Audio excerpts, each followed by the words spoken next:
मैं जब एक्सेप्ट करती हूँ तो उसमें स्पेशलाइज्ड ही होता है।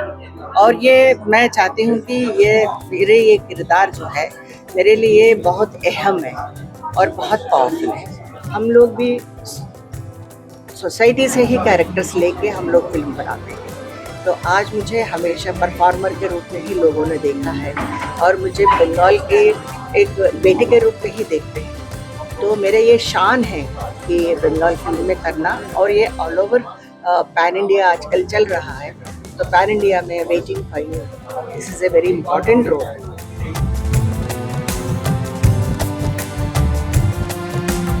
একজন বাইরে থেকে প্রযোজক এসেছেন, উজ্জ্বলদা বম্বে থেকে এসেছেন এখানে কাজ করতে, এটা নিয়ে খুবই আশাবাদী। এটা দেখে আরও বাইরের লোকেরা মানে বম্বে, মাদ্রাস, হায়দ্রাবাদ সেখান থেকে লোকেরা আসুক, টাকা লগ্নি করুক বাংলা ইন্ডাস্ট্রিতে, বাংলা ছবি তৈরি হোক।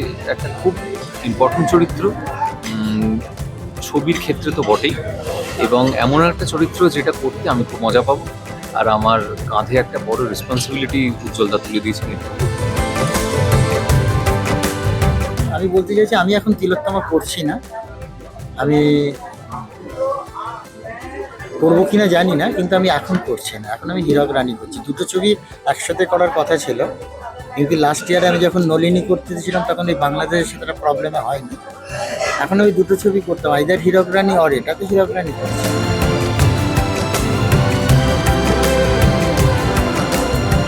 নতুন কাজ, নতুন ছবি, খুবই ভালো লাগছে।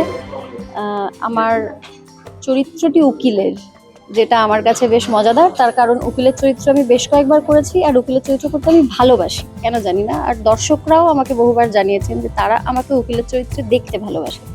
যে আমার কাছে সব থেকে এই মুহূর্তে আনন্দের বিষয় হচ্ছে চরিত্রটি উকিলের।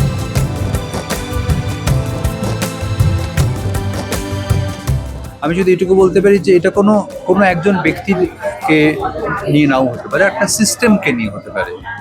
মানে স্যাটায়ার যখন সেটাতে একটা ক্রিটিক্যাল অ্যাঙ্গেল আছে সোসাইটির ওপরে, এবং সেইটা কোনো পার্টিকুলার রেজিম, কোনো পার্টিকুলার মানুষকে না নিয়ে হতে পারে, সেটা সিস্টেমকে নিয়ে হতে পারে, যে সিস্টেমটার প্রতি আমরা ক্রিটিক্যাল, বা যিনি লিখছেন গল্পটা সে ক্রিটিক্যাল। এবং আমার ধারণা সেটা খুব রেলেভেন্ট, মানে এই যে সময়ে যে কন্টেন্ট নিয়ে গল্পটা হচ্ছে ইটস ভেরি রেলেভেন্ট একটা স্টোরি।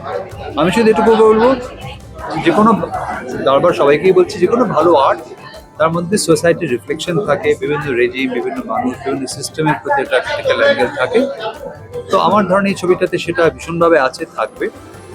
আর হ্যাঁ, ছবিটা আমরা সবাই ছবি হিসেবেই দেখছি, এটাকে সিনেমা হিসেবে দেখছি। আমার কাছে একজন অভিনেতা হিসেবে চরিত্রটাকে চরিত্র হিসেবে দেখছি, তার বাইরে আমার কাছে এই ছবিটা করার জন্য অন্য কোনো উদ্দেশ্য নেই। খুব জরুরি একটা বিষয় নিয়ে ছবি, এবং আমার মনে হয় যে এর আগের ছবিগুলো যেভাবে সমাদৃত হয়েছিল এটাও সেভাবে হবে। এবং ব্যক্তিগতভাবে উজ্জ্বলদার কাজের সঙ্গে আমরা সবাই পরিচিত। আজকে প্রেস কনফারেন্সে জয়প্রদা ম্যাম রয়েছেন, ওনার সাথে কাজ করার সুযোগ, ওনার সাথে স্ক্রিন শেয়ার করার সুযোগ আমাদের দুজনের কাছে ভীষণ বড় পাওনা নিশ্চয়ই। এবং উজ্জ্বল স্যারের সাথে কাজ করবো, উজ্জ্বল স্যার যে আমার কাজ দেখেছেন বা আমাকে পছন্দ করেছেন ওনার ছবির একজন চরিত্র হিসেবে, সেটার জন্যও আমি ওনার কাছে ভীষণ কৃতজ্ঞ।